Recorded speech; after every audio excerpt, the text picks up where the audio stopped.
All right, we are live. Welcome back, Leslie Chambers College Reviews. This is the third installment of our live stream. I should get a name for this. I should get a name for this, but it's just basically Leslie Chambers College Reviews live stream, episode 3. And the purpose of this live stream is I just surpassed the 1,000 subscriber mark on YouTube. And each and every one of my guests, as well as this beautiful lady right next to me, my beautiful family, all of y'all have contributed to the success of my channel. So this is basically a gigantic thank you from me to you.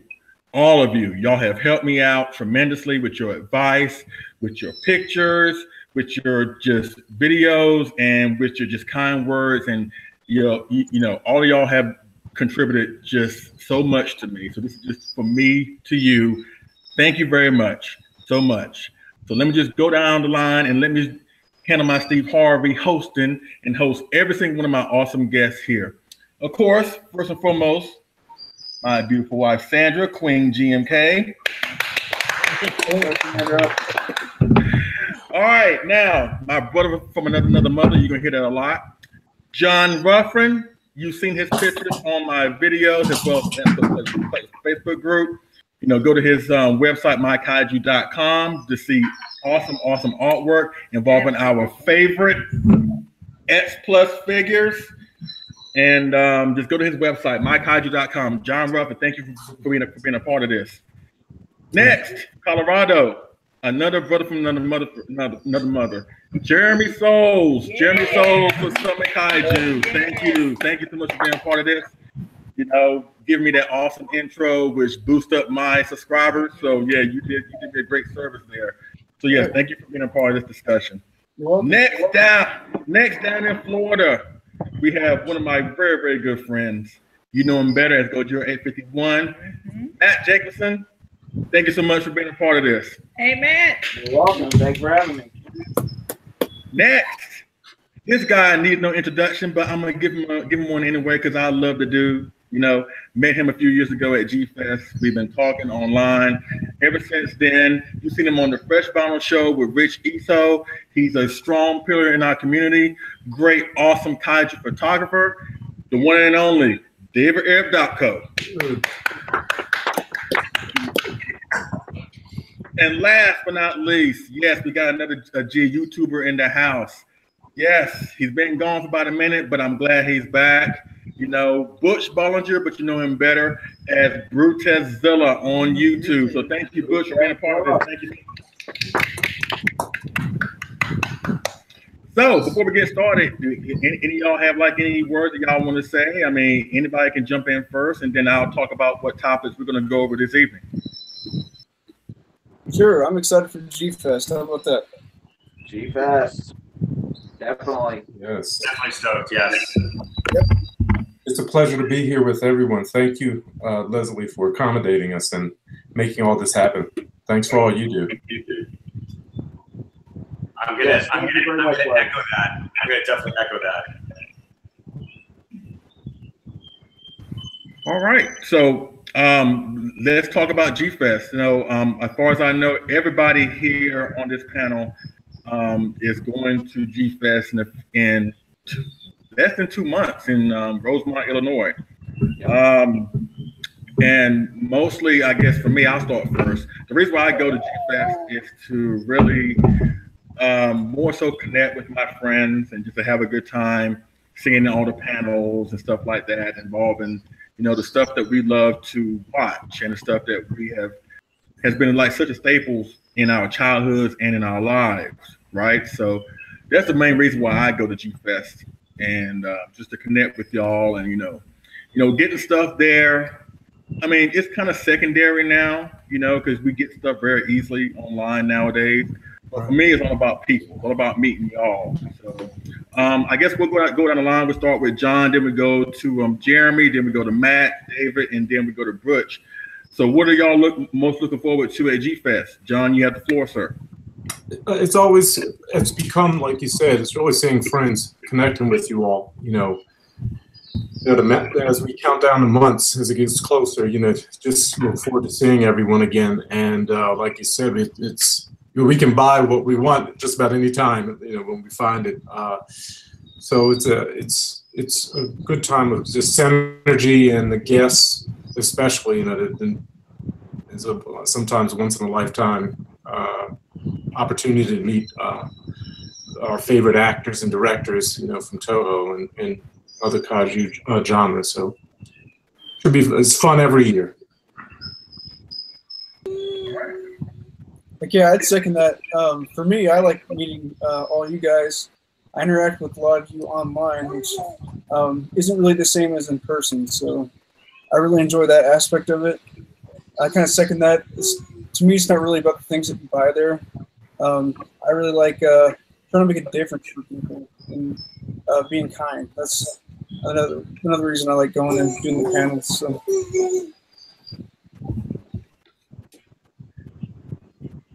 Okay, Matt, I guess you're next.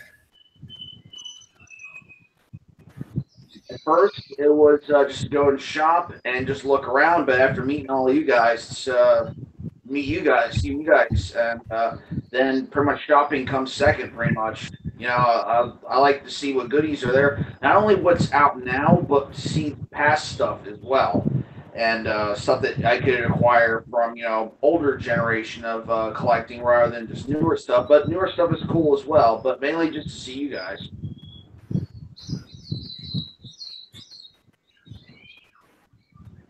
That's pretty much it.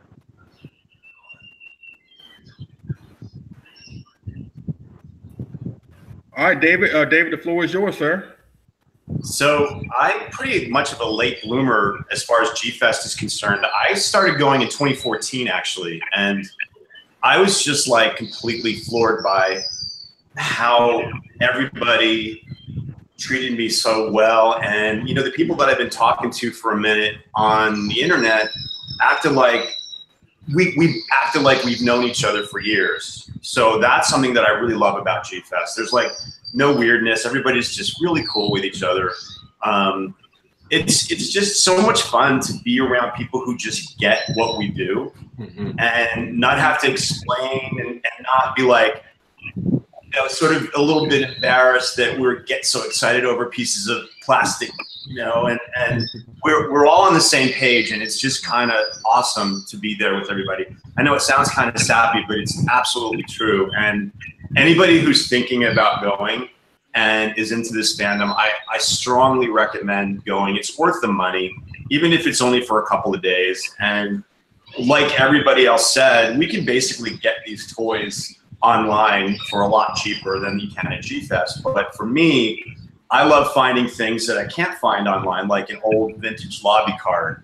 That kind of thing really gets me stoked about, like searching through the tables. Like, we can all get our X Plus and our, marmots and that kind of thing. And I do look forward to the G-Fest exclusive figures as well. Those are always a fun thing to see and check out. So yeah, I'm kind of embarrassed how much I look forward to it every year. It's awesome. It's an awesome time. I don't think you should be embarrassed about it. No, I mean, I'm not embarrassed, but it's just like, I base my collecting year and my, just all my fun times for this one, 4-day weekend or 4-day event, and I absolutely love it. So I'm absolutely looking forward to seeing all you guys there. Yep, ditto. All right, Butch, you're up, my man. Okay. Well, basically, since 2016 was my very first G-Fest, and not knowing that if I'll ever able to go to another G-Fest, that one I just went there mostly to spend in the dealer's room and stuff. But I did make some good friends there, and last year I wasn't able to go, but this year everything's so far so good, and this year I can't wait to meet all the friends I made and then make brand new friends, and of course the dealer's room, and also probably one of my most anticipated things would probably be meeting Megumi Odaka. To me that's a once in a lifetime opportunity. That'd be my favorite Godzilla actress, and that's pretty much it. That's awesome. Now, thank y'all for your answers as far as why G-Fest is so important. But the 3 topics I wanted to talk about tonight, like I said, I wanted to just keep y'all here for at least like an hour and a half to 2 hours at the most. I know we all got things that we have to do. Hold on. I'm actually going to sneak downstairs and see if I can connect in the Godzilla room. So, I look forward to that. Hang out. Be right back. Okay. Any of y'all think it's funny that 3 of us are wearing famous monster shirt? I was thinking the same thing, the same wavelength here. And all different styles too. Which is right. He's got the 62 Kong, which is pretty cool. Yeah, and I've got the my favorite Showa. Nice. I've got Shin Godzilla. You've got the future. Yeah. I'm one and only famous monster shirt right now. Although they did just come out with a Biolante one that looks pretty incredible, actually. They just printed it out. Wow. They were posting it on their Instagram account. Oh, wow. And they got a new poster that goes along with it. That's actually pretty sweet. Yeah, that sounds great. Yeah, I'm considering getting that one next. So, John, how's your jet lag? I feel like I'm just waking up now. 6:30, it's like 7:30 in Japan in the morning. So I feel normal now. If you had talked to me 2 hours ago, I would have been asleep. I'm glad you're feeling better. Yeah, it takes me too much time to get over it. So how was your handle it poorly? How was your trip to Japan, John? Oh, it was fantastic. I've been so many times, so each time I've kind of focused on something different to do, but you never get tired of the shops, and there's so much more now going on. I miss some things I regret, but it's exhausting. It is exhausting.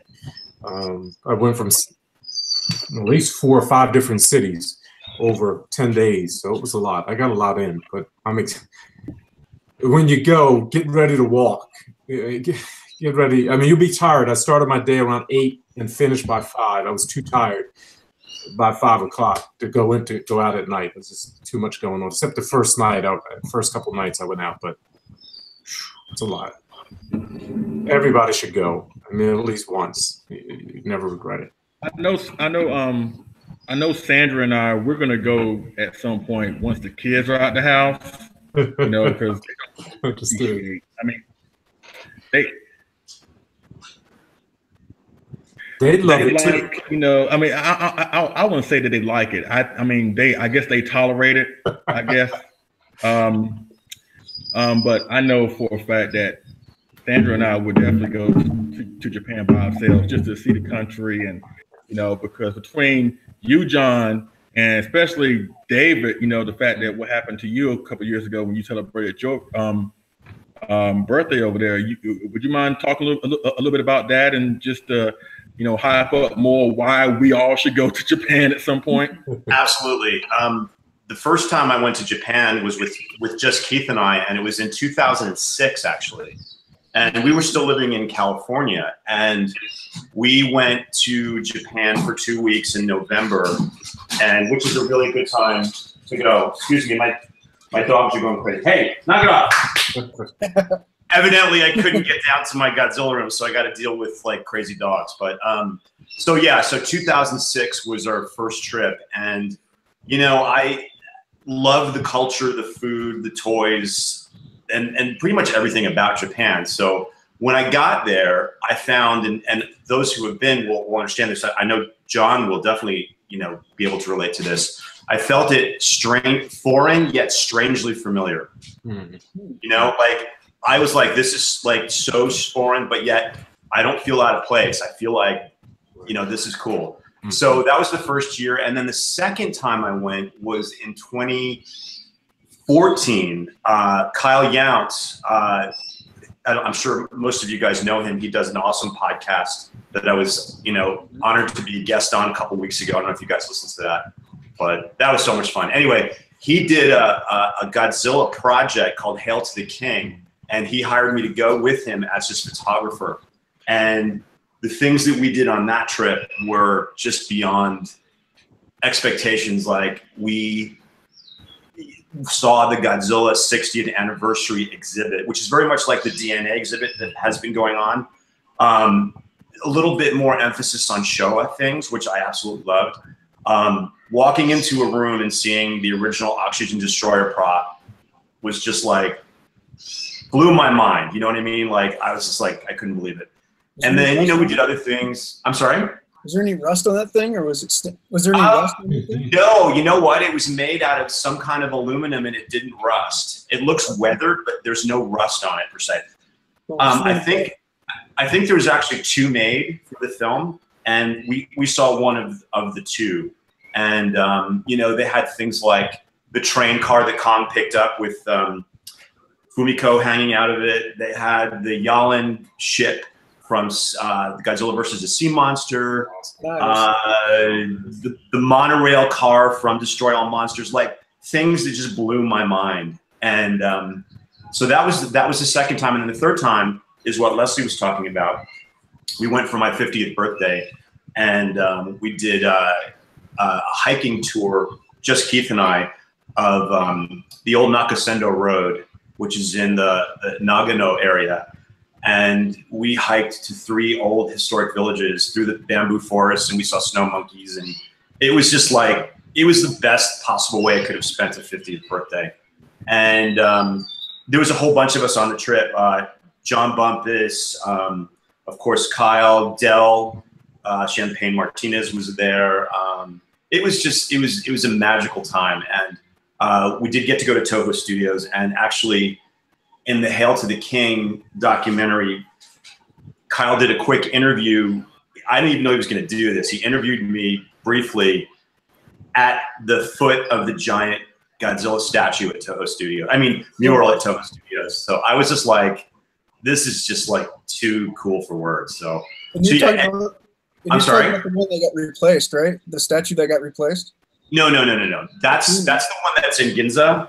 That's in Tokyo. This is the one that's at Toho Studios. There's actually bronze Heisei 89 or 91 Godzilla there. And then a little bit away from it, right before you get to the entrance of the studio, there's this bigger than life mural of a like 92 Godzilla on the wall. And it's just incredible. Yeah, I actually never saw the old Godzilla statue in Ginza that just got replaced. John, were you able to see that when you were there, or no?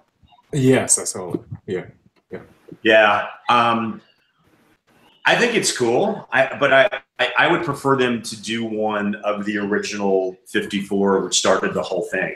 That would be my preference. But who knows? Maybe they will. And then you guys, the Godzilla Hotel is just pretty much an awesome thing to see in Shinjuku. And but a little side note. The fact that I love Godzilla toys is just a small fraction of why I love going to Japan. Even if there was no Godzilla toys there at all, I would still absolutely love the country, the food, the people, the culture. I just get it, and I just feel at home there. And I highly recommend that you guys go. And if you do, try to do things that aren't just Godzilla related. I mean, there's so much to do in that country, as John said. And and I wouldn't really worry too much about the language barrier, especially if you stay around the Tokyo area. Many people do speak a little bit of English, and the signs, I'd say probably 85%, John, right, are in English and Japanese. Right, and the subtitles will have English for the most part. Yeah, and nowadays they have all these modern, translation apps you can put on your phone, which makes things a lot easier too. But anyway, I'm talking way too much. It's the trip of a lifetime, and I highly recommend that any G fan or fan of Japanese culture check it out at some point. And it's not as expensive as you think. Right. If you need any advice, I'm sure any of us who have been would be more than happy to oblige you and give you some tips and pointers about how to get around and this kind of thing. So anyway, yes, please go. Definitely go. I was going to add a note to that. Kaiju Cast has a video talking about how to prepare for Japan and things too, which I found pretty useful because I plan on going later this year with my wife, and she was afraid I was going to do everything just Godzilla, so I had to convince her that it's not everything just Godzilla, and we can do some other things in there too. Yeah, you'll see like Godzilla things in your travels, no matter where you go. Like you just duck into a little shop and then you'll see a Godzilla something or other there. Ultraman is actually bigger than Godzilla in Japan. So if you're a fan of Ultraman, you're going to be doubly stoked because, I mean, walking down Ultraman Street, which is very close to Toho Studios, that's another thing that just blew my mind. So yeah, please go. Yeah, there's an Ultraman Street. Yeah, yes, there is. Okay, what does that entail? You have to tell me what that includes. Well, first of all, when you get off the train, the little chime that indicates the train is coming is the Ultraman theme. Nice. And you see a big banner on both sides of, there's one of Ultraman, there's one of Baltan Seijin, I think, right, John? Yeah. And then the whole street is just lined with Ultraman banners and little things and shops and stuff like that. It's just so much fun because these are things that I wanted to do from when I was a little boy. And I remember when I was probably about 5 or 6, my mom asked me where I wanted to go for my birthday. And what she expected to hear was McDonald's, Burger King, you know, whatever. And I said Japan. And she goes, "Oh, honey, no, we can't go to Japan." And so guess what, Mom? I went to Japan 3 times. That's awesome. No thanks to you. Look like John Ruffin pulled out an Ultraman. Oh, I got him on my trip. Oh, yes. Got a few Ultraman items. I need to do some catching up. You know, I had stopped collecting Godzilla from 2004 through 2014, but I was living in Japan. I wouldn't even look for anything, although I would see shops and I just stopped. But since 2014, every time I go back, it's like, no, so much I walk past. My X Plus collection didn't start to 2014, and I realized how much I missed out on not looking or even thinking about it. But yeah, it's so like David said, there's so much in Japan in addition to Godzilla and Ultraman culturally that it's like a second home. Once you go, you kind of get addicted. You want to go back and go back. And with all the new Godzilla attractions and kind of revival, you're like, it's so much to see every time. Something new. There's some new event. There's some place you got to go to catch as much as you can. And along the way, you meet friends. You have some unique experiences that are second to none. You know, like the people are so generous and kind. Absolutely. I find these little interesting shops. I had this trip. This little shop in Nagoya, little. When I say small, I mean the room I'm in is very small. It's barely half of this room. Oh, dang. And he's sitting with all his records, Asahi Sonorama records playing, and little figurines. And you literally, the door was probably only like 5 feet high. And he had to warn me when I was going back out to put my head down. I mean, you can only stand and turn around. And I took a panoramic picture of it. I'm going to post. But he's just surrounded by all the things he loves: old vintage Ultraman, Godzilla, Japanese pop culture stuff. It's like insane. I found some neat stuff in there. But just talking to him, seeing how much pleasure he had. It was called like Antique Toy Shop or something like that. But it's just brilliant. And you just had these little conversations, and like you'll never forget. Japan is like full of that. It's everywhere, all the time. And every alleyway, you'll see a different thing. And one thing that happened to us when first year we were there, we went to Hakone. And we took a side trip to Ashinoko, and we crossed Lake Ashinoko. And I didn't even realize I'm on this lake. I'm like, this looks familiar. It was where Biollante was. Oh, nice. Where the rose born. I'm like, wait a minute. I didn't even know that when I was there. I would have been like shooting like crazy. But I didn't even make the connection. And then we went to Miyajima Island, which is right off of Hiroshima. And I don't know if you guys have ever seen the Japanese version of Frankenstein Conquers the World. The Japanese version where Dr. Bowen takes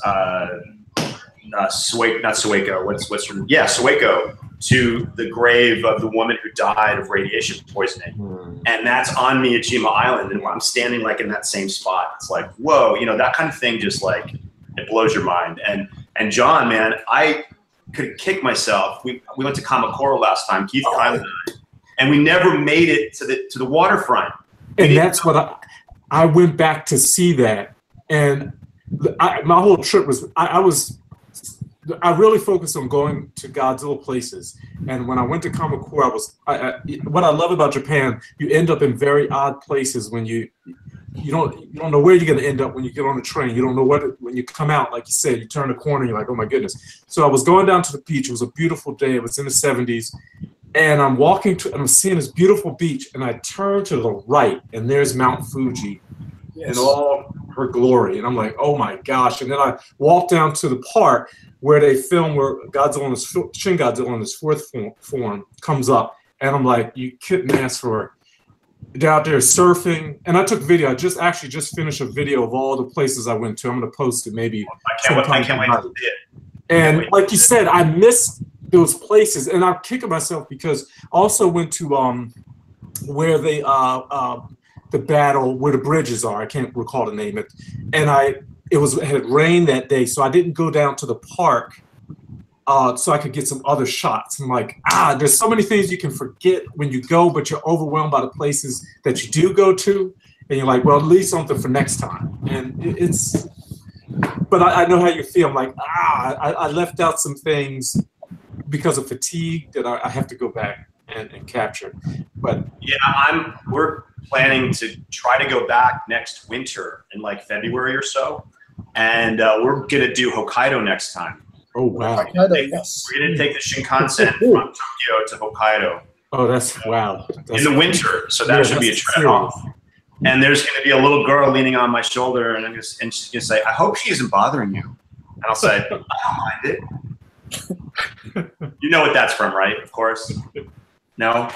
Every time I hear the word Hokkaido or Hokkaido, Hokkaido, as they say. Hokkaido. Yeah, incorrectly. Godzilla versus King Kong when he's like coming for that train. That's every time. Yeah, Hokkaido. Seriously? Subaru Express. But anyway, I feel like we're dominating it. Let's go back to Mr. Chambers and see what's up.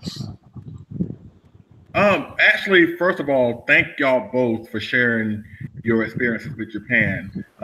It's really, as a Godzilla fan, I can't speak for all of y'all, but as a Godzilla fan, me being a Godzilla fan has actually made me more of a fan of the culture of Japan.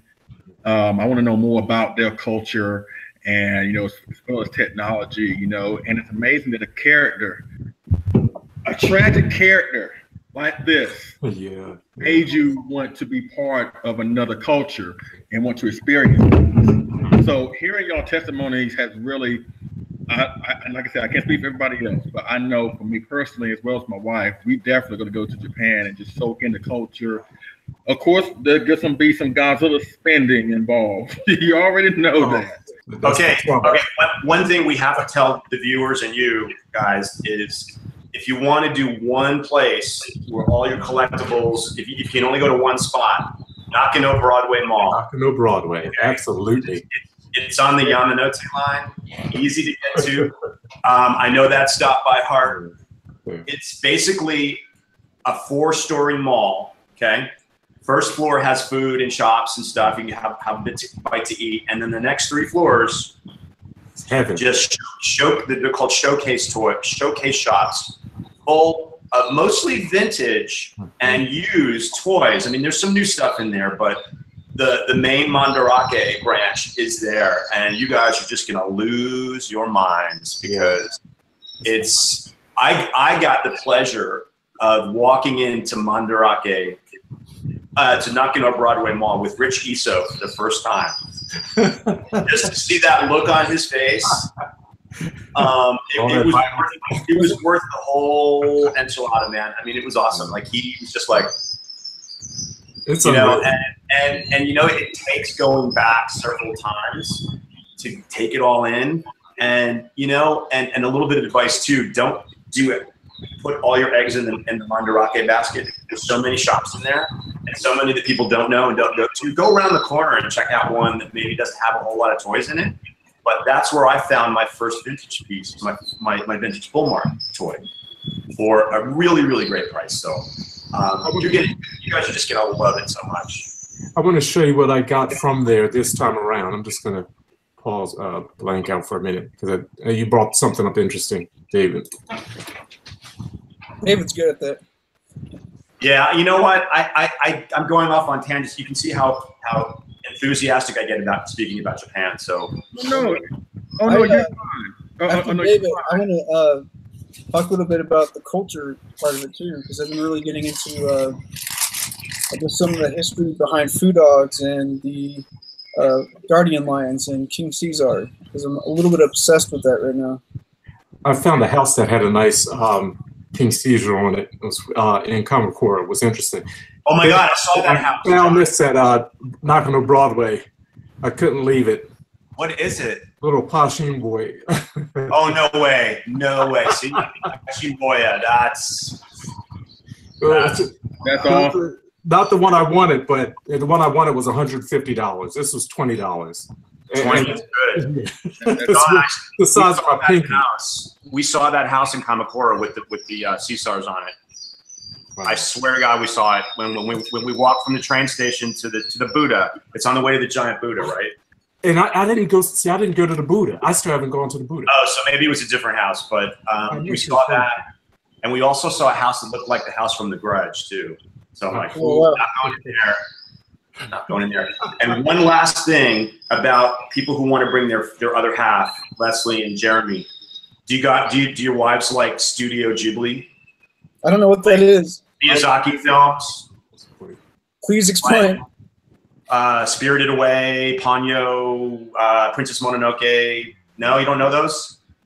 Okay. Not my database. Anyway, Studio Ghibli has a museum in Mitaka, which brought me to tears. I loved it so much. So anyway, never mind. We can talk about that later. Now, here are the topics that I want to talk about for the remainder of the broadcast. And the first topic I want to talk about, and we don't have to go in this order, but these are the three I want to talk about. The first I want to talk about, in celebration of the, of my channel, blah, blah, blah. I want to talk about Mothra versus Godzilla, since the film celebrated its 54th anniversary a few weeks ago. And of course, we all know about the passing of Yuriko Hoshi. She was in the film, as well as Ghidorah, Three-Headed Monster, and Megaguirus, three of my most favorite films of all time, mind you. So I want to talk about what is your favorite moment from Mothra versus Godzilla, and what is your favorite collectible? The next topic I want to talk about is, since we're at the halfway point during the year, I'm sure we all accumulated some figures. We're probably bracing ourselves for the onslaught that's coming between June and probably till July, August. Yes. So what has been your favorite figure acquisition for this year so far? And it can pertain to X Plus, model kits, or anything like that. And the last topic is going to be devoted to the Gigantic series, the X Plus Gigantic series. And if there's anything that y'all want to talk about that, we can go from there. But first, let's talk about your favorite figure acquisition this year so far. So I want to start with Matt, then we go to Butch, then we go to David, then we go to Jeremy, and then we go to John. So Matt, what has been your favorite acquisition figure-wise thus far this year? This year, probably the Hokkaido landing Godzilla 91. I love the dynamic pose. I found out a way to make the tail stand work with the stand that I have. I love the figure. I just love the roaring face to it, and it goes great with the. Wait, did I say I mean the Shinjuku, not the Hokkaido. Hokkaido is the first one. Wow, I just made myself look stupid. I'm sorry. The Shinjuku landing. I'm sorry. Yeah, that's the one. That's an excellent choice. Love that figure. Mm-hmm. Love it. Mm-hmm. Love it. Love it. Love it. Pretty near perfect. Okay, Butch. What's been your favorite figure acquisition though so far this year? Well, if we're including model kits, it would have to be this guy right here, the Monster Maker 28. Wow, Nice. that's beautiful. I got this from my good friend John LeGrand, who I met at G-Fest in 2016. He goes by the name LeGrandzilla. He's always in the model room and stuff. That's where I met him.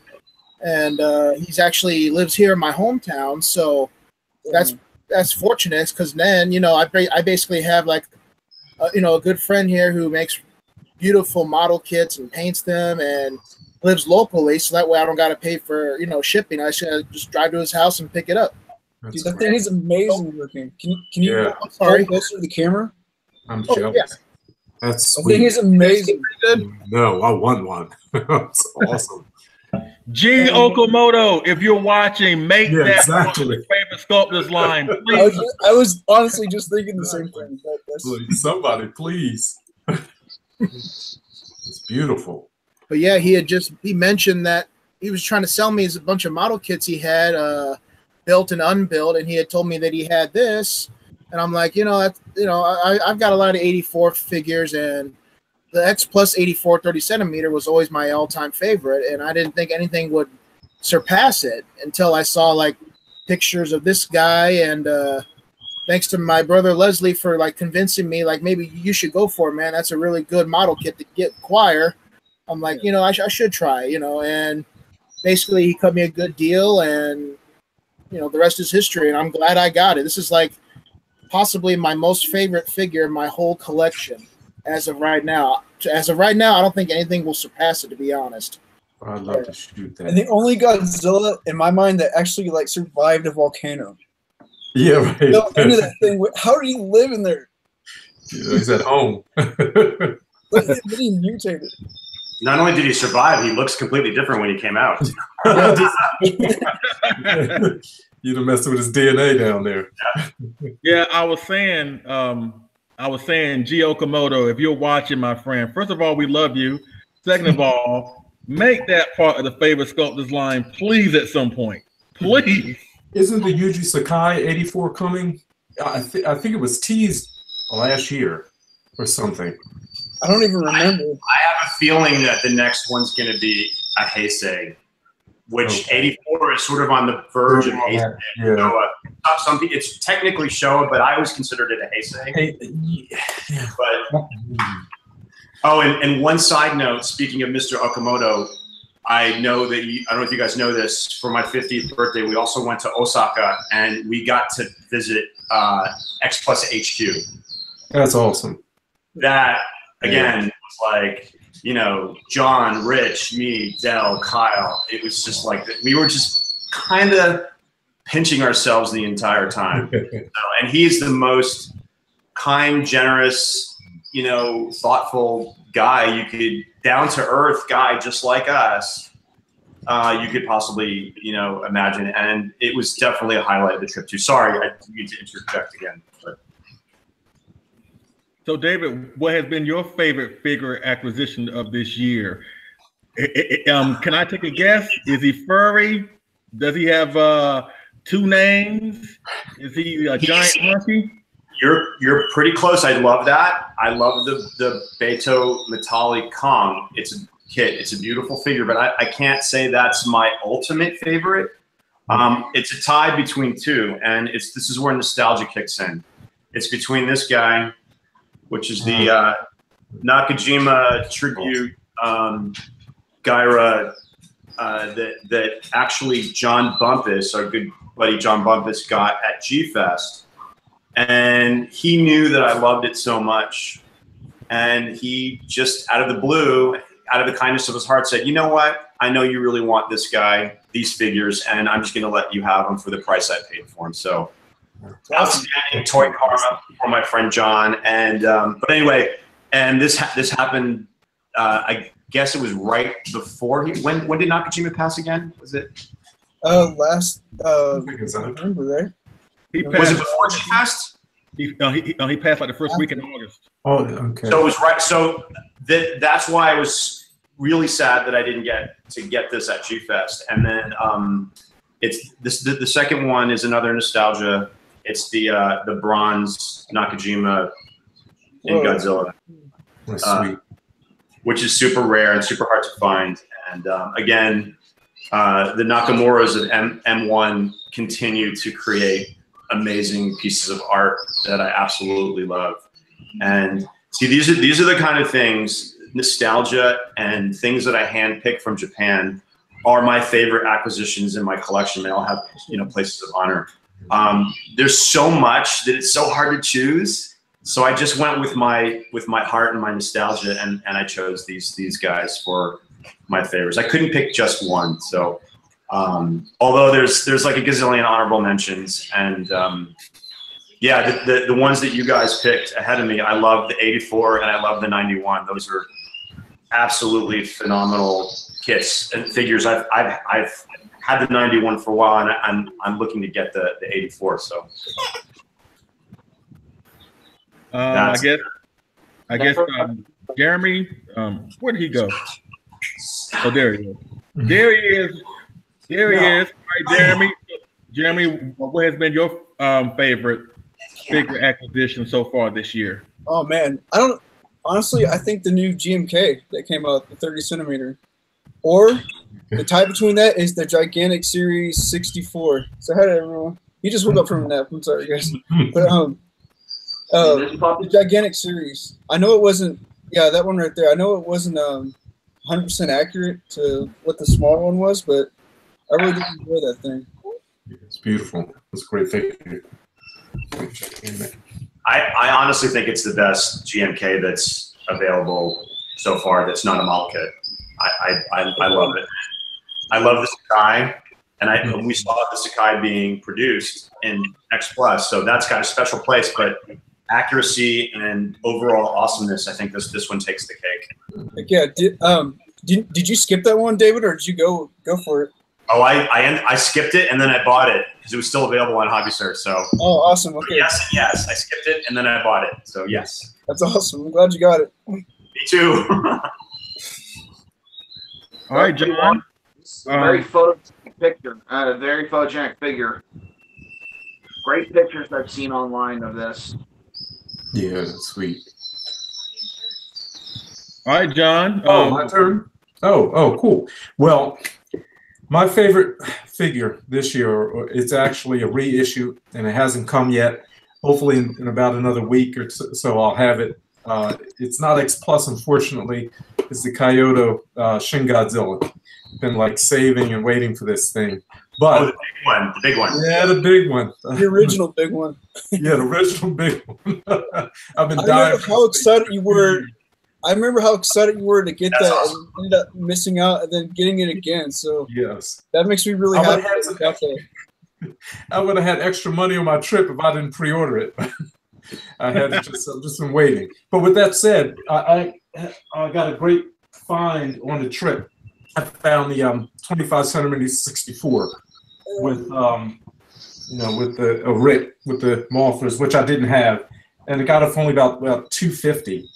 Which was a great, yeah, I was like stoked. I found it at Jungle, and they tend to be a little bit more expensive than others, but so that's probably my favorite. Oh gosh, that figure is very underrated in my opinion. Oh yeah, this is great. I've been too tired to take photos of it,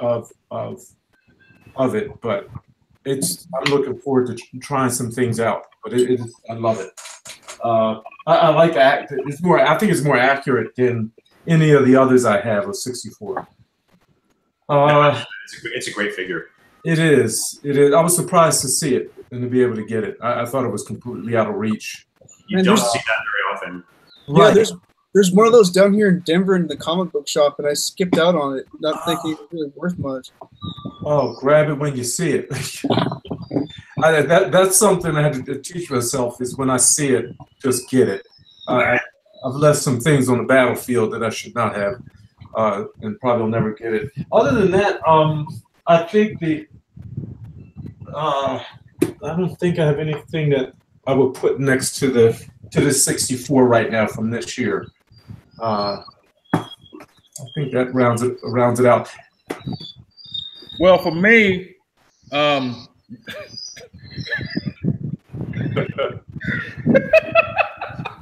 I mean, seriously, is there any debate?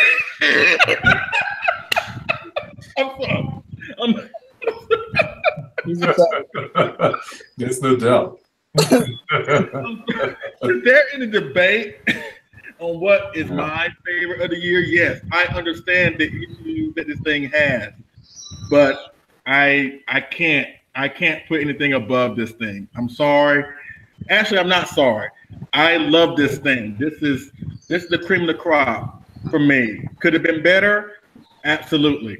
Could the execution been better executed on the mouth here, where I didn't have to resort to super gluing it shut to get the required powerful look? Looks great. Yeah. But it's great. I've been waiting a long time for this. And this has been my favorite acquisition so far for obvious reasons. I'm not going to go into a long detailed story because you already know. But for me, I highly recommend this figure. I really do. If find one at G-Fest, go for it. I say go for the Rick if you can find one. The standard, it does look good, but to me being a Super 64 fan, just the open mouth is just too wide open for me. As a matter of fact, I want it, to be more like this. And David can feel me on this. We wanted the 64 to look like this, but that's not what we got. No. But at the same time, it could have been a whole lot worse. And that is my favorite of the year so far. But before I move on to the second topic, name me one figure, principally X Plus, that we know is coming. One figure that you're looking forward to. Let me go first. For me, the one thing I'm looking forward to the most, Frankenstein. That's me. Yeah. So, John, you go, then Jeremy, then Matt, then David, then Butch. But Frankenstein for me. John, what about you? Oh, and Matt, I saw that you had the 54. That 54 is phenomenal, by the way. I would put that right up there as an other figure of the year so far. Spot on. I love it. Yeah. With that said, I'm looking forward to the Yuji Sakai Shin Godzilla. The 30 centimeter? I think it's great. It's 30 centimeter, right? 30 centimeter might come in a little shorter, but so what's the other one then? The 20. Sakai's tend to be a little smaller, or I don't know, something with the sculpt, but that's the one. I really love that scale, to work with that scale. It looks fantastic. I think I'm a little worried about the tail being not as long as it should be, but it's okay. So do you guys know why sometimes a 30 centimeter figure is under 30 centimeters when it's produced in vinyl? I'm not sure if this is a known fact out there. A lot of these figures, X Plus and otherwise, are created from molds of existing model kits. And when you use vinyl instead of resin, you get an amount of shrinkage in the figure. So there's it could be up to an inch difference when you transfer it from resin to vinyl. So basically the new 62 that you guys saw the other day that's coming out, which is a mold of the Atragon GK 62 kit that I actually have. I'm going to double dip because that's I love that figure so much and I love that kit so much. But when I get the vinyl one, I'll put them side by side and I'll send a picture to everybody and post it. I'm sure there'll be a little bit of shrinkage in that vinyl. So it won't be a true 30 centimeter. Sakai also does tend to go a little smaller. So that in addition to the shrinkage, you get that. That's why some of the Sakai figures look a lot smaller than some of the first run X Plus toys. Does that make sense? I'm not sure if people out there knew that. So it's not a mistake. It's not that they screwed up the scale. That's just the logistics of how that happens. Anyway, I just thought people would be interested in knowing that. Yeah, that's a good fact and a good thing to point out. Who's All next? right, Jeremy. All right, Jeremy. What are you most looking forward to so Okay, far? so for me, it changed this week actually. I'm really excited for that 62 Godzilla that's being released. Imagine that. But You know what? I hate to cut you off, but here's the thing. I knew when I asked this question, I already knew John's answer. I knew your answer, Jeremy.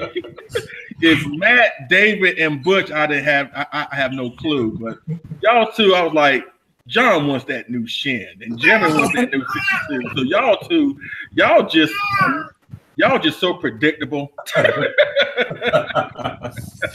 Well, I love you to death. I love you to death. So I knew John wanted the Shin. That's like, that would be like a Jeopardy question. I would, in the form of a question, that would be definitely Shin God. The answer is Shin Godzilla. Yeah, for sure. Okay. But prior to this last week or whatever, it was the 54 Rodan. I think it's 54 or 56. That thing looks incredible. And I've been looking for that thing for years and never was able to find it. So I'm actually really glad that thing got reissued. Yeah. All right. So Matt, what are you most looking forward to? What we know so far, I'm gonna be guessing on top of my head. We got the Earth anime Godzilla. Whatever. We got the Earth anime Godzilla. We got the new Gamma RMC. We got Frankenstein, Mothra, the new 62, the Space Godzilla, Little Godzilla set, and the Ultraman stuff, as well as the Diamond reissues of 45 centimeter Rodan 64, I believe. Oh, and the Rodan 56, and the new Mothra DX crap. Whatever it is. So, what are you most looking forward to? Well, I don't want to sound like I'm jumping on a bandwagon, but that 62 Godzilla looks really good. I'm not feeling the Space Godzilla, Little Godzilla. I was looking at pictures of it online on Hobby Search, what they released, and then I looked at pictures of the prototype. And is it just me, or they switched the head around a little bit with Space Godzilla? He doesn't look like he had as big of fangs. His head looks more like the Trendmaster's Godzilla. I'm not trying to pick on the Space Godzilla figure, the 25 centimeter that's coming out, but it just a lot of post-production with it, and it really changed it a lot. Anyone else see that? Yeah, it does look different. I know I got a lot of comments on Instagram talking about that, actually. A lot of people were pointing that out. It personally doesn't bother me, though. But to each their own is the way I see it. So, yeah. I mean, it still looks good. The Little Godzilla, I'd rather a Little Godzilla come with like a Godzilla 94. But, that's just my personal preference. But now I'm hearing Yuji Sakai Shin Godzilla 30 centimeter. I can't say no to Shin either. I love Shin as well, so. Yeah, get that one. Yes. And you know what? I'm sorry to cut you off, and I'm sorry. We'll get to you right next, David. But I'm excited about the 62. I have a soft spot for the 62. I mean, I love the 64, but King Kong vs. Godzilla is like a staple in all our childhoods. There's not one person on this panel that's not affected childhood-wise from King Kong vs. Godzilla. So I can understand that. But for me, I have huge interest in this new favorite sculptor's line, and I was mildly disappointed, just a little bit, but I'm still going to get it. But what's more disappointing is the fact that with them coming out with these different 62s, with this one, the gigantic from a couple of years ago, the awesome 30 and the 25, it just makes it more disappointing why we won't get a Kong. And according to what G said in Kaiju Cast interview a few months ago, he's not too optimistic about it. But I'm just more bummed out by the fact that, we got to go through other ways to get Kong. And I think that's disappointing. I hope, my hope is that this new Kong Skull Island figure that's coming out in a couple months, hopefully that will open some doors to get the Toho Kong to us. But I don't know how y'all feel about that, but that's just my opinion. I'm with you. Well, I saw a ray of light come through with the new model kit that got released that David built and is a big fan of. They're building that. They obviously have some tiny little inkling of interest in. Maybe not that big. They're with Skull Island right now trying to hype that up. So when we go into 2020, Godzilla vs. Kong, but at least on their ideas, at least on their mind, if they're going to release a model kit that looks that good for Kong. So maybe might have to wait a little longer, but we might get it soon enough. He totally wants to do it. G totally wants to do it. It's not a question of that. He's a huge fan of the movie. He and I had a conversation about the nostalgia of King Kong versus Godzilla. It's one of his favorite suits. And it's just a matter of logistics and red tape with the licensing.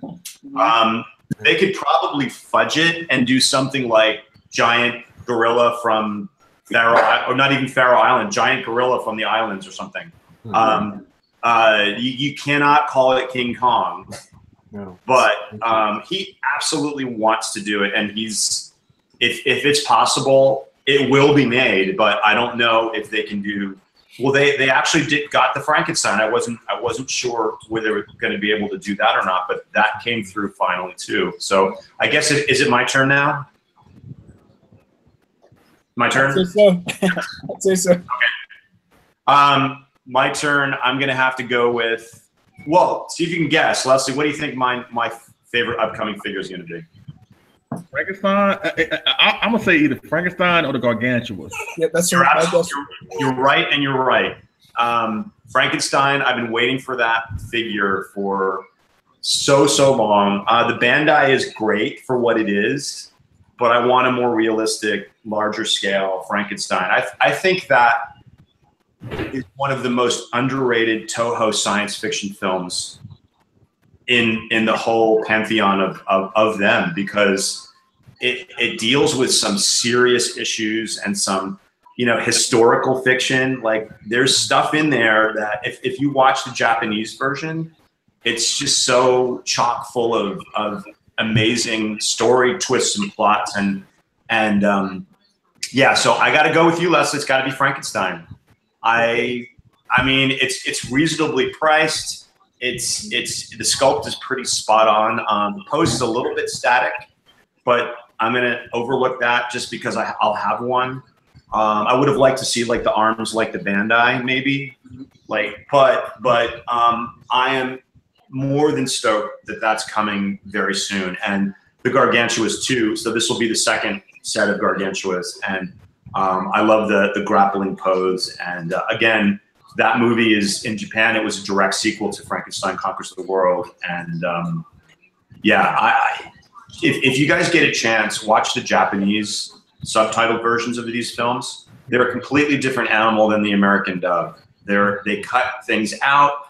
They change the music. It's just a different viewing experience. So yes, that was a very long-winded way of saying Frankenstein. So yes, you're right. All right, Butch, you're up. Okay.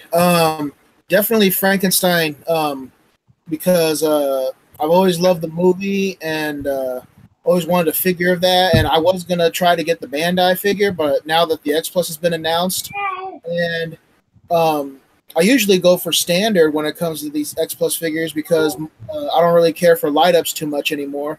But I like to get the Ricks only when they have another figure. And since we're getting the 25 centimeter crawling Baragon, to me, that was a no-brainer to get the Rick. So I had to go for the Rick version on that.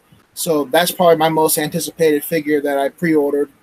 And I was going to pre-order Rodan, but because I always wanted the 56 Rodan, but I thought, because of G-Fest coming up, I don't know what to expect there in the dealer's room and stuff. And, if I see it, I'll get it. Maybe, I don't know. But I can just wait on that one and see. But as far as figures that I know are coming out for sure, definitely Frankenstein and Baragon with them.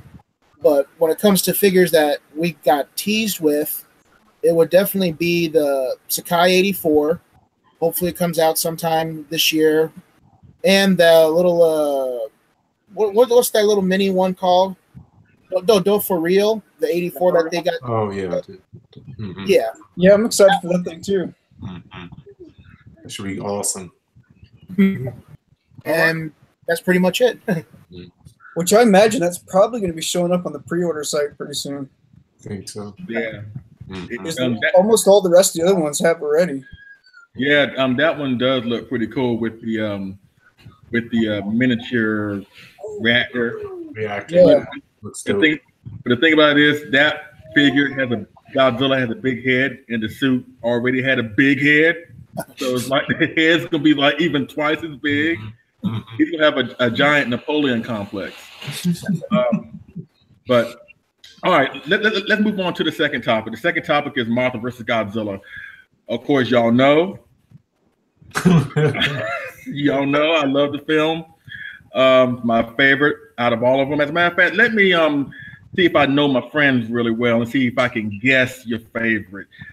John is Shin Godzilla. Jeremy is King Kong versus Godzilla.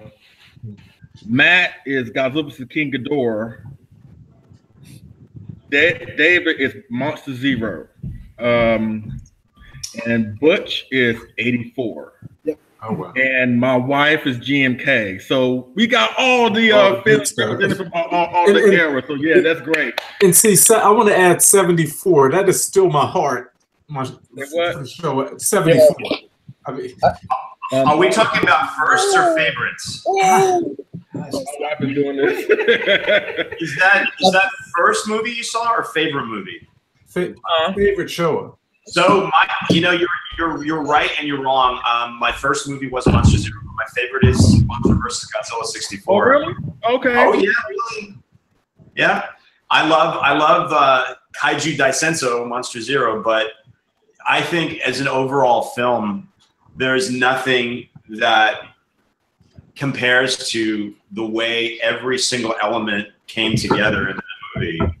You know, Tsuburaya, Honda, Ifukube, all were at the top of their games in this particular film. I call it the magnum opus or the golden era of the Showa films, and it's a pretty near perfect film. There's just a few uneven special effects, but the human storyline is as compelling as the monster storyline. There's satire in there. It is a pretty perfect film, and of course I love the way Godzilla looks in that film, and I tend to love Godzilla as a villain. I'm sorry to say, I like when he's a villain, and I love scenes of Army versus Godzilla. And anyway, sorry, yeah. So you're right. I love Monster Zero, but I got to go with number one. If I had to choose one, it's Mothra versus Godzilla 64. And I love that film, obviously. And we'll just go down. Well, what's your favorite moment? We start from me to John, Jeremy, Matt. So many. Huh? There's so many. I know, but you got to pick one. And it's hard for me. It's hard for me. Let me go last. I got to think. And also, what is your favorite collectible? What is your favorite collectible from the film?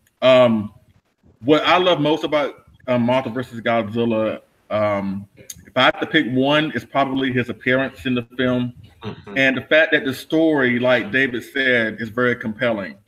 And it's like the story prior to Godzilla's appearance is all about Mothra and the egg, right? And you're very infatuated into that story. You're not counting down on your watch wondering when Godzilla's going to show up, because the story involving Mothra and the egg and the businessman is really, really good. But what I love about Godzilla's appearance is it kind of comes out of nowhere.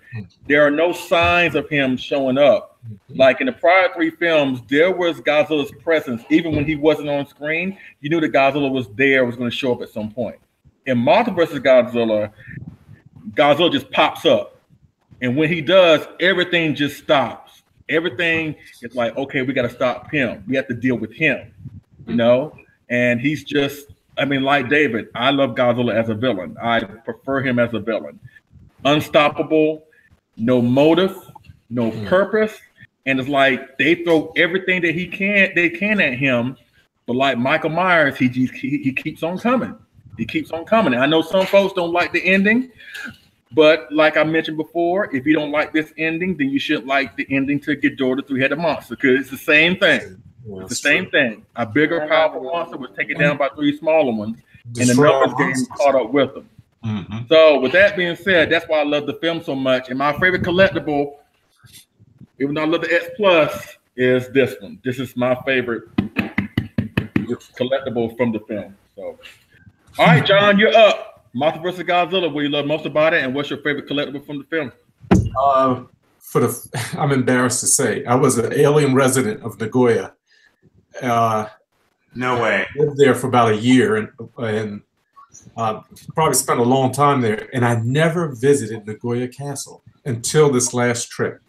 And going there and just taking photos, I'm like, oh my gosh, this is now my favorite. That's my favorite scene now, when 64 just appears, you know, in back of Nagoya Castle. Just the whole dynamic there is amazing. So I'm like, yeah, this is the one. Because I would say the appearance as well. That's just iconic. That's probably one of the greatest appearances ever. But that scene, now that going to this place, awesome. Favorite collectible, that's tough. I have to say, growing up, I didn't like Godzilla as a villain. So 62, 64, I had my favorite, the film I remember seeing first was Sea Monster, you know, Ebera. And so, I mean, I liked that transition, and I liked from Ghidorah the Three-Headed Monster, the whole conversation and the transition to being an ally. But 64 has always been, I didn't really enjoy the ending. I didn't want to see Godzilla defeated in any way, but Mothra is like the only one that can take Godzilla 12 rounds, you know, and do the job. Don't you hate on that? So now I love it. I appreciate it so much more now, because the meaning behind Godzilla as a villain is so much more deeper, and that's what I appreciate about Shin Godzilla. It picks up from that legacy, from that 54 through 64 in a really good way. With that said, maybe my favorite collectible now is probably the 25 centimeter, you know, X Plus 64. I mean, I'm going to enjoy trying to take photos of this one. Can't wait to see that. Your work, David, has inspired me. Oh, please, come on! Your work inspires me. No, you'll see once I get over my jet lag and I can try to pull something together. You'll get complete credit for it. Well, by the way, when you come back from Japan, jet lag is real. Yes, real. It took me about a week to get back, because you've done so much and you've been on sensory overload for 2 weeks. Yeah. You get back, your body just like wants to sleep. Expect it, and it takes you out. I mean, I've been like, I'm emotionally low until about 6 o'clock at night. And I mean, you are on an emotional high when you're there. It's like you said, like David said, I mean, you're wired. You're like, oh my gosh. And even after, I mean, I've been over 20 times now, which is ridiculous. But every time is 20 times. Yes, I was going twice a year for about 6 years. It was ridiculous. I thought I was doing good at 3. I mean, but every time it's like I can't get enough of it, and you feel like you're doing it all over again. It's just you're learning something. You're right. New. You're absolutely right. You don't get tired, and there's so much you miss. I miss so much because I wasn't thinking about God. But with that said, 64, it resonates with me more, especially being in Nagoya. And I would walk from Nagoya Station to Osu Cannon Temple area where the tower is every Saturday, about an 8-mile walk and round trip. And just to walk through those footsteps from 64 was nothing like that. All right, Jeremy. All right, I'm trying to adjust to what Gavin's doing and listening at the same time here. So what's your favorite moment? I know you some love with Godzilla fighting overgrown giant monkeys. I know that. I know King Kong vs. Godzilla is your favorite, but Mothra vs. Godzilla, what is your favorite moment? What's your favorite collectible from the film? By far, when he comes out of the sand. That scene to me stuck out in my mind since I was a little kid. That is like the one particular scene that I love the most. And the second one, I know it's kind of strange, but when they go to that island and there's this skeleton turtle in the background. Yeah, that's weird. Like its head wobbling. I always thought, what happened to you? So surreal. It's like this. Yeah, and I'm wondering, do you think that's where Mario got their inspiration for the skeleton turtle? Because it looks just like it. Yeah, never know. The next X Plus, the skeleton turtle from Infant Island. Yes, I would totally buy that. Just Me saying. too.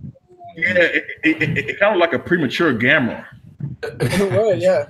Because I think they said there was like nuclear testing that was happening there or something. Right.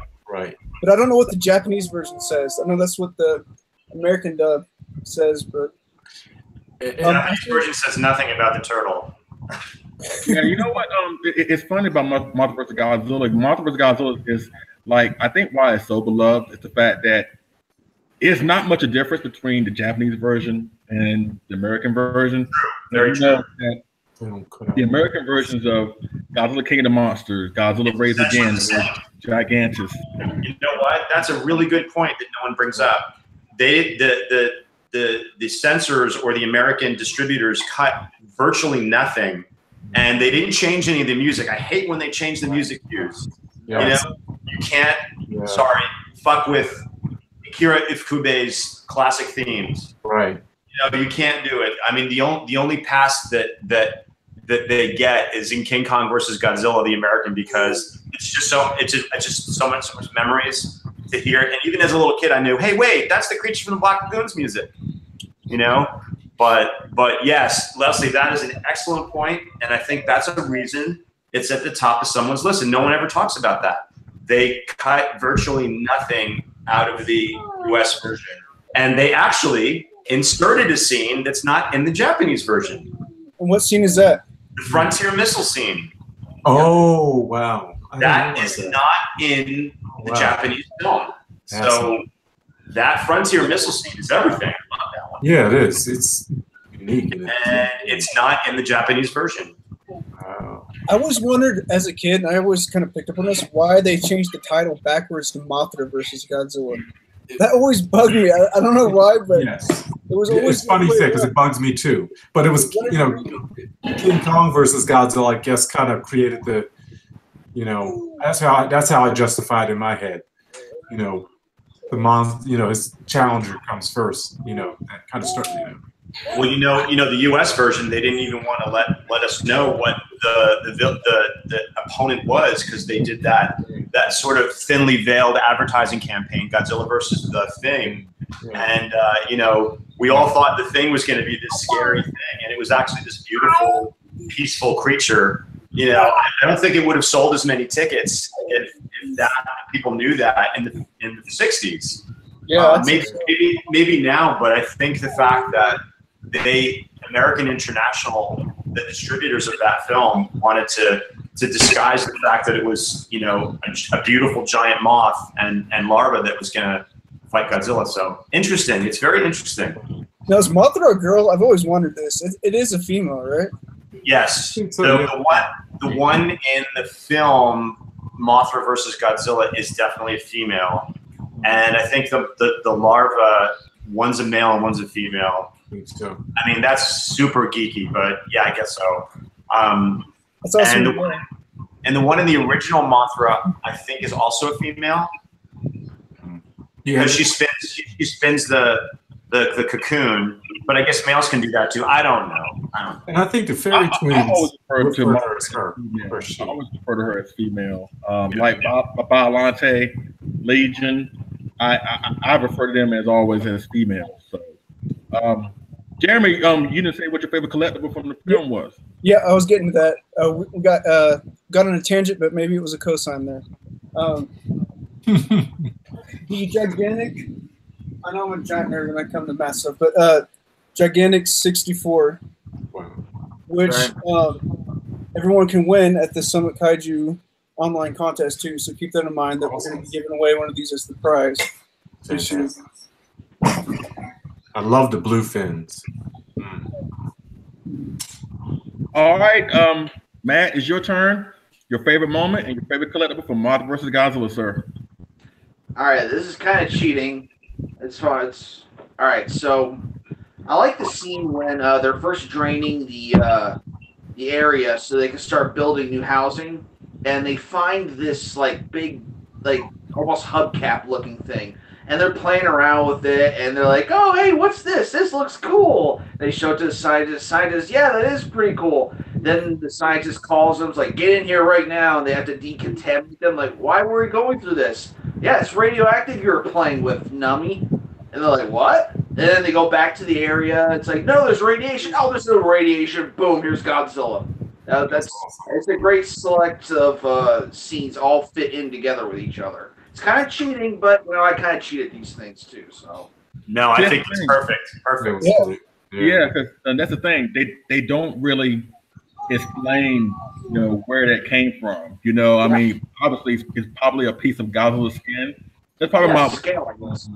I think it's part of his dorsal plate. Mm.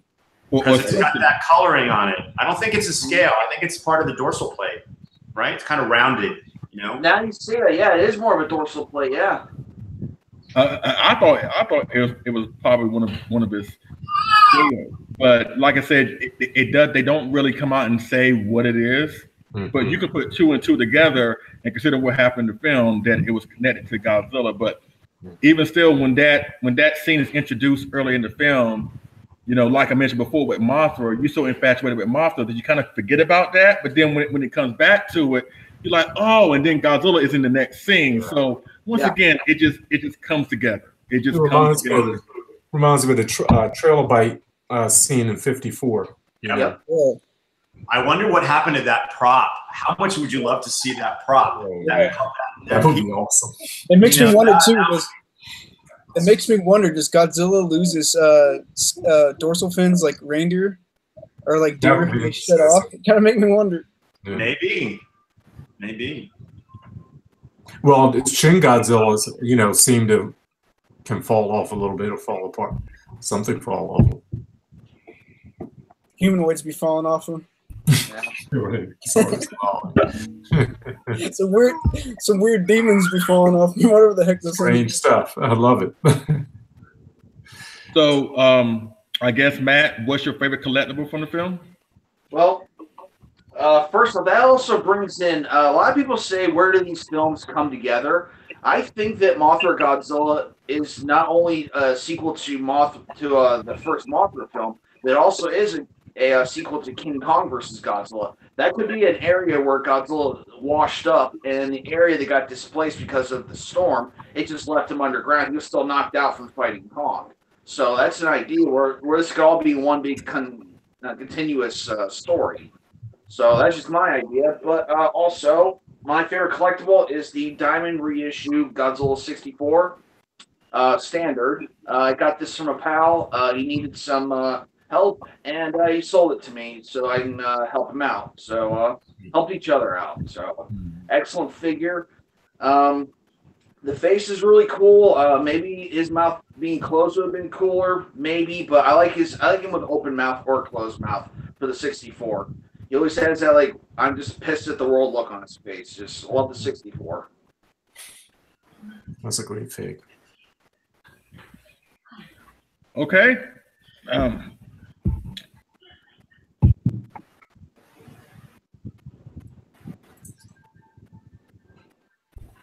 think your sound went out.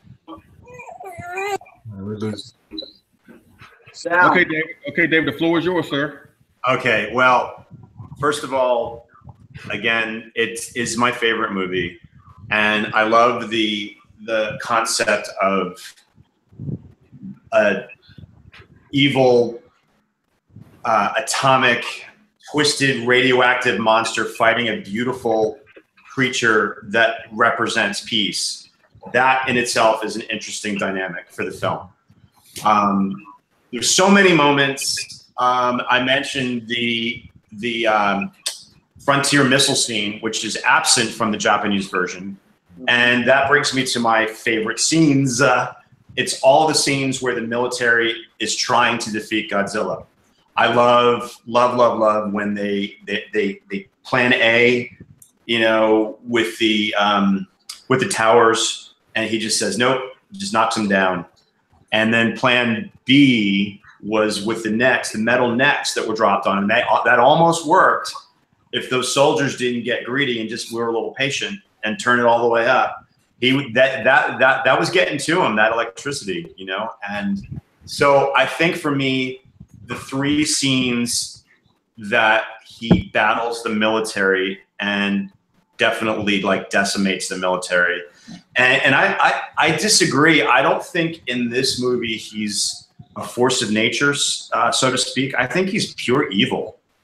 He just wants to kill things. Like he's he just wants to destroy that egg. He could have walked past, like a force of nature would have not been drawn to the egg to want to wreck it. He wanted to destroy that egg, and he wanted to knock the towers over and Nagoya and all that stuff. So yeah, the scenes that you guys all mentioned, absolutely. But I think the military versus Godzilla unsuccessfully, those 3 scenes were the ones that were most impactful to me in the film. And yeah, I wanted to add to that the scene where he caught on fire and the suit actor was still going no matter what. He caught on fire on accident. I didn't realize that until years later that actually happened on accident. If you watch that scene really closely, he catches on fire, and then you can almost see a light sprinkling of water coming down from the top of the set that puts it out. But they don't cut; they keep going. You know what I mean? They don't stop, drop, and roll. He just keeps going. You know. But yeah, so it's just you can pick any scene from the movie, and it's just spot on, perfect. And I should mention this because of her passing. Remind me, I can't, her name is escaping me now. Yuriko Hoshi. She was phenomenal in that role. You know, her character arc went from just like kind of a goofy, novice photographer to like someone who essentially has a hand in saving Japan from Godzilla. And her speech that she gives on Infant Island is just really heartfelt and amazing. She is a big component, as well as the other actors, the main actors, and even the character actors, just make that a really special film. And, it's just so sad that we're losing all of these iconic Showa era actors and actresses. And, yeah, it just makes me sad that those days are gone, and they're not going to come back. So, but anyway, that being said, she played essentially the same character in Ghidorah the Three-Headed Monster, right? She was another reporter for mysteries of the 20th century. She again was in cahoots with the Mothra twins. I mean, essentially, it's the same character. But great. I mean, it's still memorable and still great. But there wasn't much difference in those 2 performances as the characters were written. I think that's not a bad thing. But so anyway, my favorite collectible. One of you guys has to help me out and hold it up because I don't feel like going downstairs. The X Plus Rick 64 closed mouth. Boom. Wow. Epic. Or as Rich Iso says, bam. Yes, sir. That's it. I mean, I like the M1 gigantic 50 centimeter model kit that Mr. Chambers and I have. But as far as just like being spot on perfect, I photographed the hell out of that figure. And I was really stoked to get it. It's one of the few light up dorsal plates that I actually really like. And yeah, that's it. Great movie, great conversation. I could go on, but we can do that off camera. I feel like this is one of the X Plus releases that not too many people had. Yeah, that's pretty neat for what they are. Awesome, great. That's pretty sweet, Jeremy. I never saw that in person. I really like this. I did most of my Mothra photos with this little one here. Oh, really? Eyes, you can see through it. Oh, wow. He looks great, too. Yeah. All the sunset ones with the Mothra was this one. I might have to pick that up for Keith on his desk at work. But honestly, this little guy here looks pretty good for what it is. I mean, it's so small, but it's pretty awesome. How much does that set run, if you don't mind me asking? I think it was like $99 at the time of the release. I saw one in Japan. I got to pick one up. I'll keep the Godzilla and I'll give the Mothra to Keith because Keith loves Mothra. He's a huge Mothra fan. So if I ever want to watch a Godzilla movie with Keith, it's got to have Mothra in it, or else he's like, nope. Yeah, he loves Mothra. So I'm going to buy that and keep the Godzilla and give the Mothra to him. That's awesome. By the way, he hates Frankenstein and the Gargantua. He's like, oh, you're watching that? He just like leaves the room. So, but whatever. All right, Butch, it's your turn. Favorite moment, favorite collectible. Okay. Godzilla.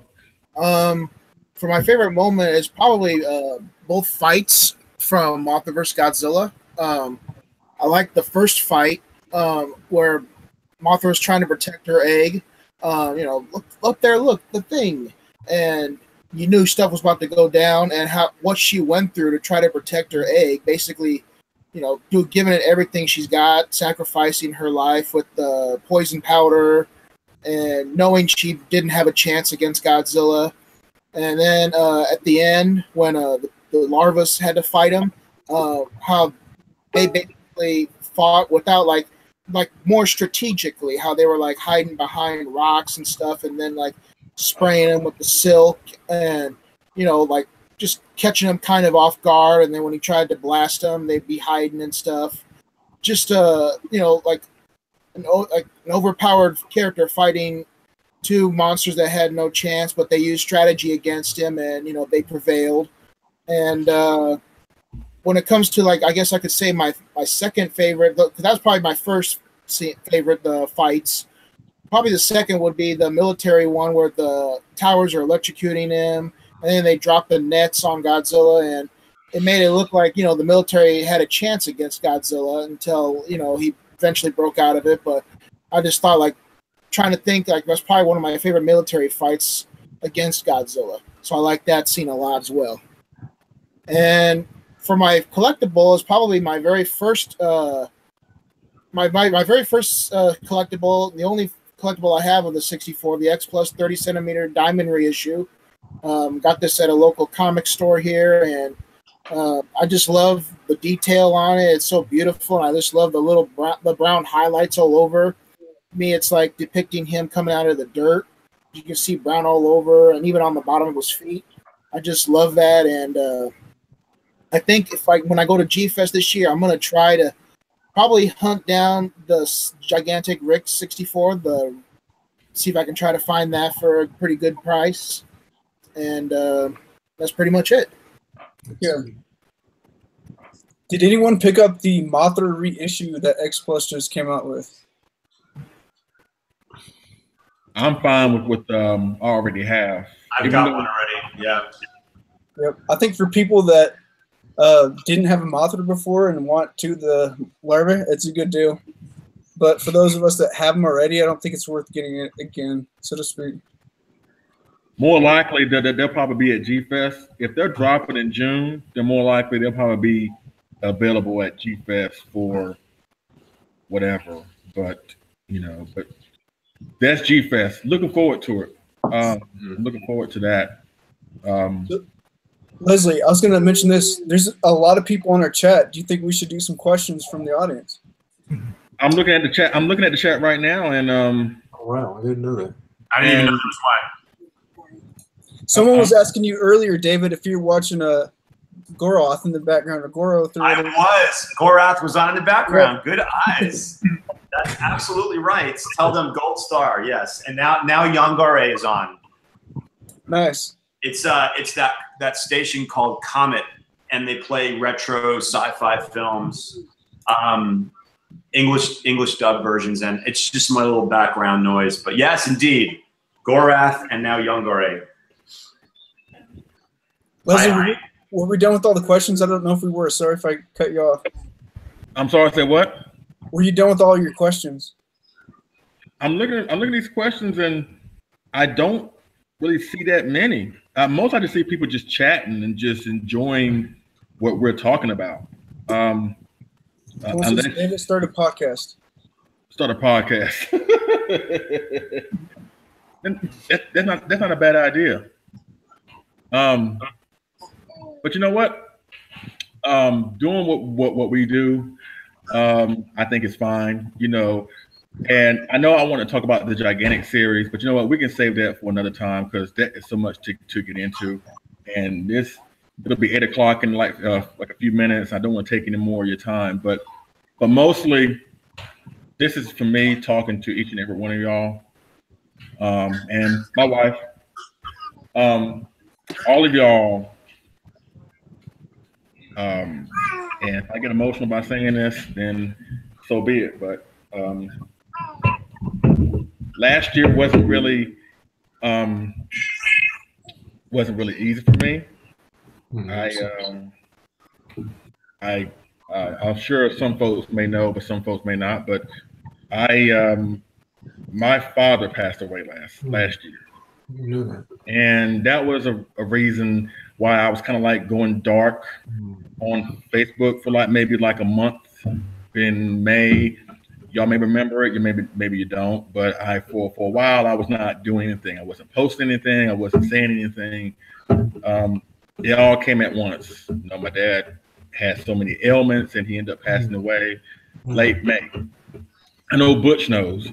I think I told John, and so it was even doubtful if I was even going to make it to G-Fest last year. You know, but I found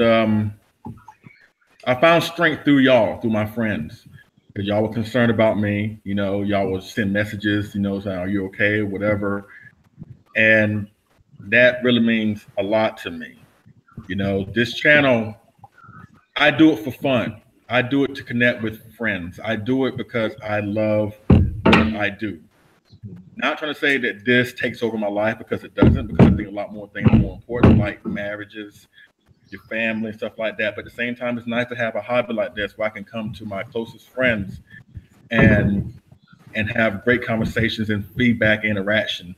There's one person in particular that's not here tonight. I want to mention his name, Eric DeShoa. If you're out there, sorry you couldn't make it, but you know you're part of this too. But every single one of y'all, John, Jeremy, Matt, David, Butch, a couple other people, my wife, y'all have been very close to me, and it means a lot. And I value our friendship, all of you. I value it. It means so much to me. And I don't like going too personal with my life sometimes. I like to just keep things at a certain level. But the purpose, like I said, of this live stream was to say thank you to y'all, because y'all have been like my main contributors to the success of my channel, and for me, in a way, staying sane for the past year, some change. Some other people like Christopher Fielding, Liam Foley, a lot of hardcore supporters.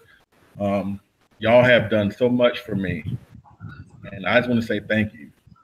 John, for your picks, Jeremy, to the encouraging words and to the intro, Matt, through our collaborations, David, whenever we talk, whenever we go to G-Fest, you, from day one, you have been just a solid person. Butch, you already know. You already know we're, you know, so that's my long-winded way of saying thank you. Thank you so much. I know for a fact I'm not going to be on here forever. I'm not going to be doing videos, you know, maybe in a few years from now. I know at some point I'm going to stop doing this. But for the time being, I'm having the time of my life. I'm having fun. And also, let me just say, it's also so fun and fulfilling when you have a partner that supports you. Yes, you know what I'm saying? It's very nice to have somebody that has your back no matter what. And she's like, okay, you got a new Godzilla figure. You're running out of room. But she's like, you know, you take care of your business. You take care of your priorities. So there's no reason why you shouldn't get what you want, as long as you keep it in perspective. And she's always been there for me. Y'all have always been there for me. And I want to say thank you so much for everything that you have done for me and everything that you will do or whatever. Just thank you for being just great examples of why this hobby is the best in the world. I know sometimes some folks can get very petty. You know, if you like Shin Godzilla over 2014, you're not a real Godzilla fan. That's garbage. Yeah, that's out there, babe, for real. It's out there. Do I want to thank you guys because also 2 years ago, it was hard for me to come to G Fest for a couple of reasons last year because 2 years ago I had to leave. We had to leave all of a sudden because of my brother. I remember that. Yeah, so y'all were there for me then, and then last year happened to be, it was really rough for a couple of reasons. Just because going back to G Fest is a hard memory for me because it brings back memories of me and Leslie and I having to rush to the airport trying to get back, and even though I knew the outcome would be the same, I just had to see my brother one more time. You know what I mean? So we appreciate you. I thank you, so much because everybody reached out to Leslie because I couldn't.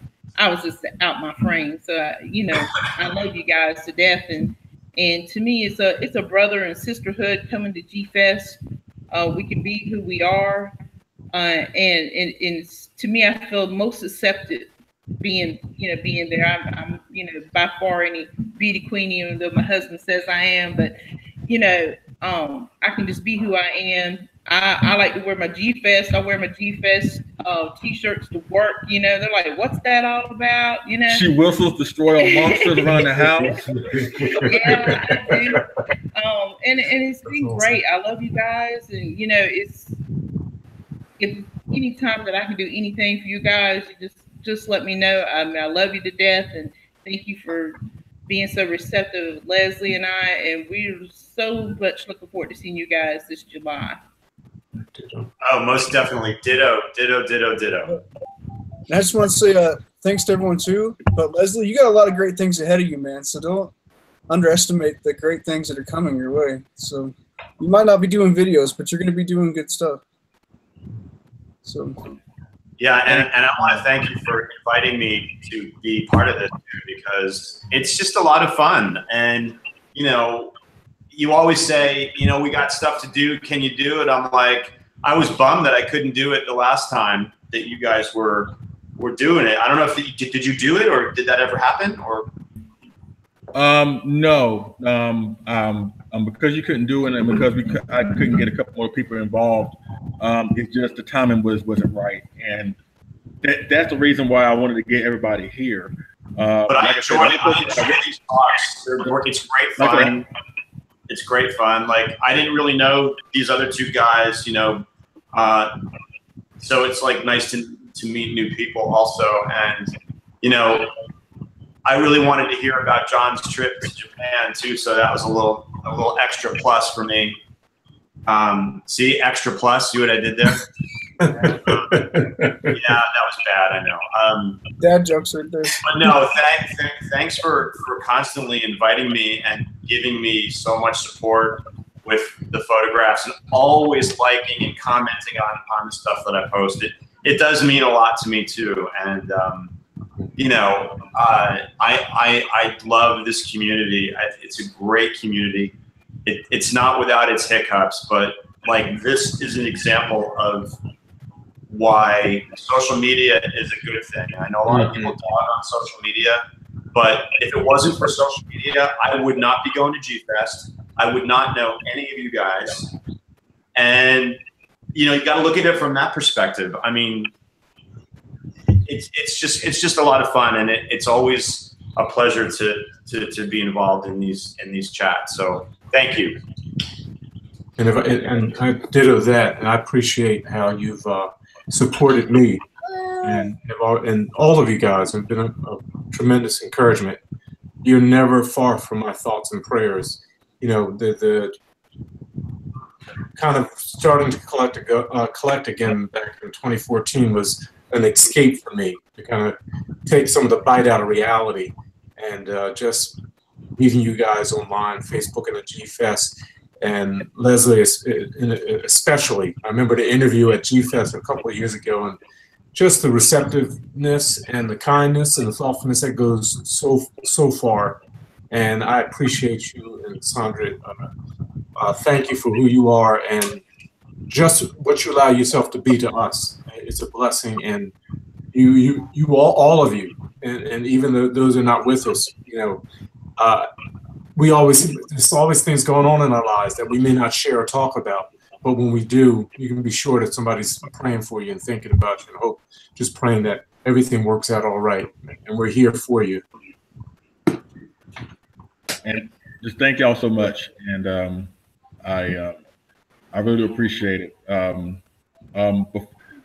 Before we go to Matt and Butch, just want to let y'all know, more likely, I won't probably do another live stream until maybe after G-Fest. Maybe we'll probably try to do one while we're at G-Fest, but I got a lot of stuff going on with Memorial Day next weekend. I got my brother's birthday in a couple weeks. After that's gonna be Father's Day, and I'm gonna be hustling real hard to make as much money as I can, because we're actually driving up from North Carolina to Chicago. Oh wow! Rosemont and the kids. So I'm gonna be really busy.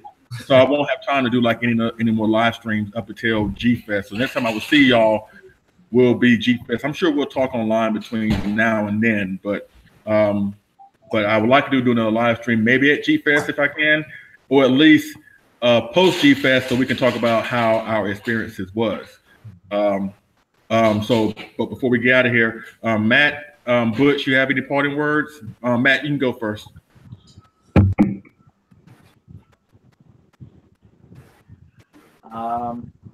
You guys pretty much said everything. Without what we're doing, G-Fest, all this other stuff, pretty much just living, day to day, with my own thoughts, my own ideas, just movies. I had no idea that there was any way to get further than what I was already doing on my own. And then I discovered there is a bigger world out there, and it's a very accepting world. Yes, there are a couple of knuckleheads, but what's the saying? Love them for their craziness, but don't try to change it or something like that. You guys know what I'm saying? Yeah, love them for their flaws, or something like that. Whatever. It feels so much better doing what we do. Meeting all of you is just a wonderful thing, and then just going to work, having to deal with real life stuff, just having somewhere to come and just kick my feet up and just enjoy myself. Thank you very much to you guys. Godzilla was there always. You guys are there now as well, and it's good to have you all part of the family. Take care. All right, Butch, it's on you, brother. Okay, I just want to say thank you. Thanks for I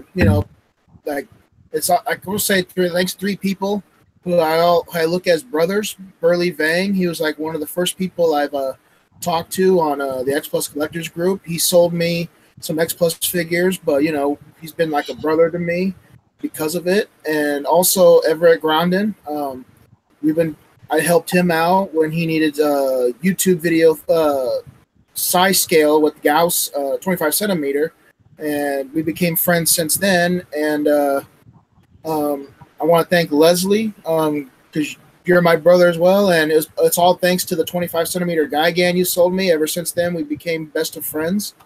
And when it comes to G-Fest, I always wanted to go, but I never really thought about it until Everett and his dad came to visit me at my work after G-Fest 2015, and he told me about G-Fest, and I thought, I might as well go. And the next year I did, and I'm glad I did, because I made good friends and got to meet you for the first time, Leslie, and it's just a blast hanging out with other people, like because there are not a lot of local people around me that like Godzilla, except now that since I went to G-Fest that year, I found out about John LeGrand, LeGrandzilla on YouTube and stuff. Now he's a real good friend of mine. So it's like, thanks to G-Fest, it helps us connect and, become part of this big old giant, social Godzilla group that we all love, and connect with others and just have a good time. And I also want to thank you, Leslie, for inviting me to your over 1,000 subscriber stream. Congratulations, by the way. And this is my first live stream as well, and I'm glad you invited me to be a part of this. Thank you very much. And it sounds kind of mushy as well, but I love your brother. Thank you very much, and can't wait to see you at G-Fest this year and everybody else. And yeah, that's pretty much it. Okay, I want to say one last thing. Thanks everyone that has helped me through Summit Kaiju and doing the contest and the panel every year. I know I ask a lot of work of you guys, but I really like the collaboration and the teamwork, and I think it's important for people to work together. And my true thoughts are that the amount of passion that we have as Kaiju fans, I truly think we can change the world for the better and put our efforts and our energies into things that really benefit other people. So this is kind of my thinking there, and I appreciate the support I get from you guys. Thank you. Thank you. Awesome. One last thing. Leslie, you are an inspiration to me because you're always positive. You're a pillar of positivity. When I start to get like, you know, this person's pissing me off, you always are like, dude, it's cool. Like, you're very, very, very calm and positive and forward thinking. And it's really refreshing to see in this community because, you know, not everybody can do that, what you do. And I remember the first G-Fest that you and I met, we were in the model room and you did an impromptu interview with John Bumpus and me. And my voice was like almost gone, but I'll be damned, I wanted to do that interview, you know? And I knew that you were a class act from that moment on. So, and I'm looking forward to you on the Summit Kaiju as the MC, man. I love that. That was great. But make sure I'm not last this time. Make sure I'm not at the last end of the panel because when you ask your questions, everybody takes my answers. And then I have to come up with a different answer and sound articulate. So my ass is going to sit in the front in the beginning this time. Got that? Okay, then. I'm gonna do my best. I'm gonna do my best with the Steve Harvey thing. And yeah, you were awesome last year. That was a really fun part of the panel. I loved it. Yeah, it was fun. Yeah. But thank y'all so much. Thanks for Jeremy for asking me to come back to do it. And it's really fun. It's really fun. And like I said, I'm looking forward to G-Fest. I'm looking forward to seeing each and every one of you. We're gonna hang out. We're gonna have a good time and just be passionate. And that's gonna pretty much do it tonight, folks. On behalf of my great friends, my familia, my beautiful wife Sandra, Queen GMK, mykaijus.com own, John Ruffin, Summit Kaijus, Jeremy Souls, Gojira 851 on YouTube, Matt Jacobson, Kaiju Photographer Destroyed in Nair, David Abdocco, and of course Bruce Zilla on YouTube, Butch Bollinger.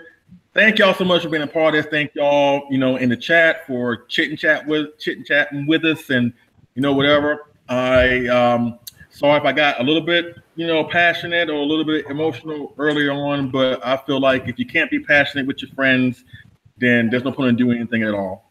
All right. So once again, the next live stream will probably be post G-Fest, probably like sometime maybe late July going into August when we all can get our schedules together. So look for that. We're gonna have a good time. So Butch, David, Matt, Jeremy, John, thank y'all so much for being part of this. Thank you. I love y'all. Thank y'all so much. Thank you. Thanks, everybody. Thank you. We'll do it again. Cheers. All right. Good night, y'all. All right. Take care, everyone. Thank you. Everybody. Thanks, everybody. Take care. See everybody in a couple.